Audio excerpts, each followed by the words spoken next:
Halo semua, salam sejahtera Malaysia. Selamat datang ke channel Fels Lifestyle. Terima kasih kerana terus setia dan terus bersama di dalam channel ini. Saudara-saudara yang saya amat hormati, tuan-tuan dan puan-puan. Di sini saya selitkan beberapa jenis produk. Boleh tengoklah mana satu yang produk sesuai dengan Anda, sesuai di mata, sesuai di hati. Jangan kasih lama, tekan produk itu, klik. Cara nak order macam biasa, macam dekat Shopee. Oke, cerita hari ini adalah berkaitan dengan berita yang pernah kita dengar sebelum ini. Kononnya Anwar akan ditumbangkan. Kononnya Anwar bakal kehilangan sokongan MP. Bercakap tentang 14 MP. Akhirnya Ismail Sabri pun ada kata bahwa menafikan perkara itu. Tapi adakah beberapa faktor ataupun beberapa sebab yang kuat yang membolehkan Anwar Ibrahim akan tumbang pada masa terdekat ini? Mungkinkah selepas raya ataupun mungkin juga hujung tahun ini? Sedangkan kita ada dengar kenyataan daripada kepimpinan pembangkang bersedia untuk berhadapan dengan pilihan raya umum pada penghujung tahun ini. Tapi pada akhirnya, kalau nak cakap Anwar akan tumbang selepas raya, kalau kita nak cakap Anwar akan ditumbangkan pada tahun ini, saya rasa perkara ini tidak relevan untuk dilakukan, untuk dilaksanakan ataupun mana-mana gerakan untuk menumbangkan Anwar pada hari ini adalah tidak relevan. Kerana takkanlah Anwar pun akan jadi dalam senarai PM yang tidak sampai satu penggal. Mustahil lah. Sedangkan kita sudah beberapa kali mendengar beberapa berita baik berkaitan dengan ekonomi, pelaburan, dan juga baru-baru ini kenaikan gaji. Takkanlah asyik nak tumbangkan saja Anwar. Kepada mereka-mereka, saya pun tidak tahu siapa, geng-geng PNK, geng-geng Mahathir ataupun siapa sajalah yang cuba untuk memusuhi Anwar. Apakah sebab utama mereka nak tumbangkan Anwar?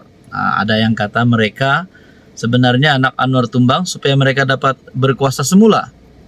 Supaya kes mahkamah yang mereka hadapi mereka dapat tutup. Saya pun tidak tahulah. Tapi kebanyakan netizen berkata begitu. Tapi itu hanyalah pandangan dan komen. Tapi pada akhirnya, persoalan yang paling utama, kenapa nak tumbangkan Anwar? Apa kata kita tunggu saja sehingga PRU16? Sedangkan parti-parti yang menyokong Anwar Ibrahim pun, ahli-ahli parlimen yang menyokong Anwar Ibrahim pun, belum pun mereka nak tumbangkan Anwar. Mereka tidak berpaling tada pun. Yang cerita berkaitan dengan ingin tumbangkan Anwar adalah biasanya daripada pembangkang ataupun musuh politik Anwar Ibrahim. Pada akhirnya, saudara-saudara, Anwar Ibrahim tetap menjadi Perdana Menteri. Dan kepada semua yang cuba untuk tumpaskan Anwar, tiada harapanlah. Kita nantikan saja pada PRU16. Hai, hello, salam sejahtera Malaysia. Selamat datang ke channel Fels Lifestyle. Terima kasih kerana terus setia dan terus bersama di dalam channel ini. Oke, tanpa membuang masa, kita terus kepada isu hangat kita hari ini. Saudara-saudara, akhirnya warisan dalam satu kenyataan yang menggemparkan seluruh kepimpinan politik Malaysia, terutamanya kepimpinan politik di negeri di bawah Bayu, di negeri Sabah. Warisan kecam rancangan sambut hari jadi Musa selama 3 bulan.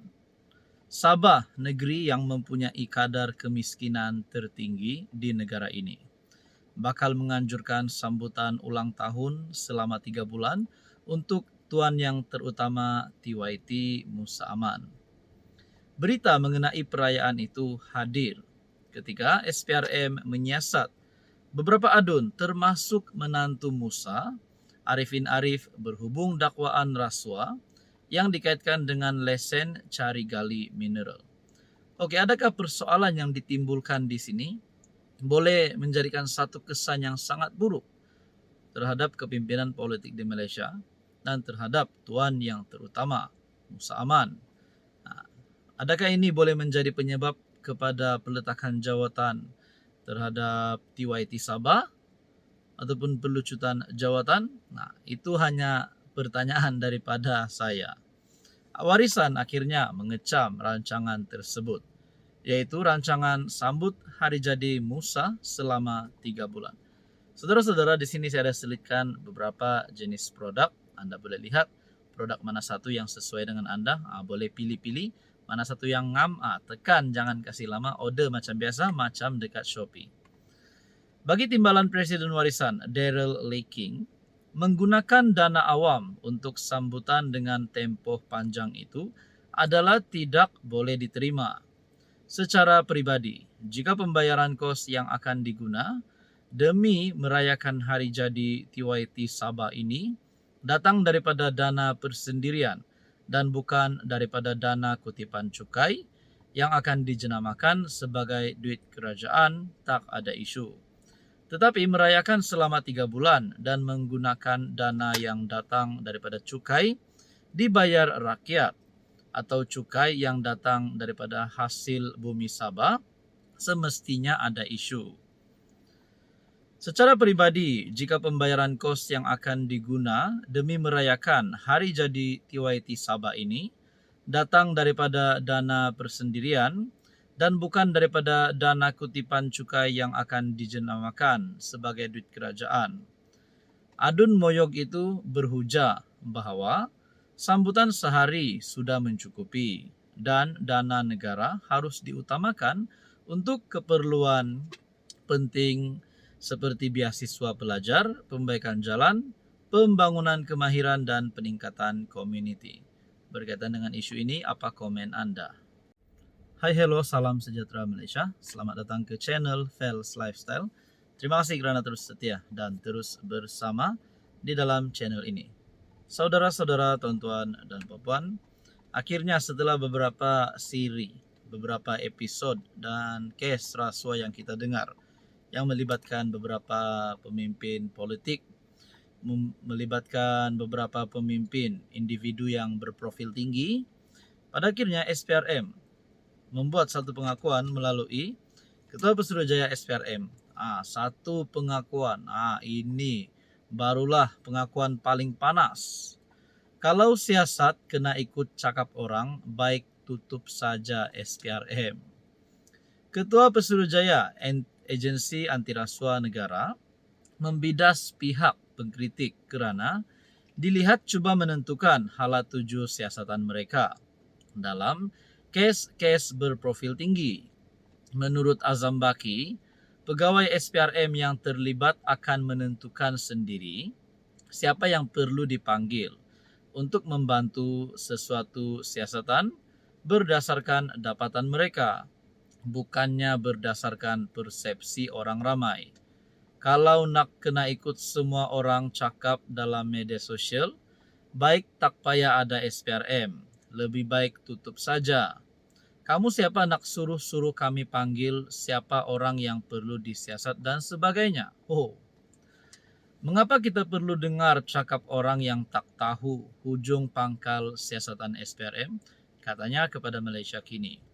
Tambah Azam, dia tidak boleh mendedahkan dapatan dalam siasatan SPRM, tetapi ada sesetengah pihak yang suka membuat kesimpulan sendiri tanpa mengetahui kedudukan sesuatu kes.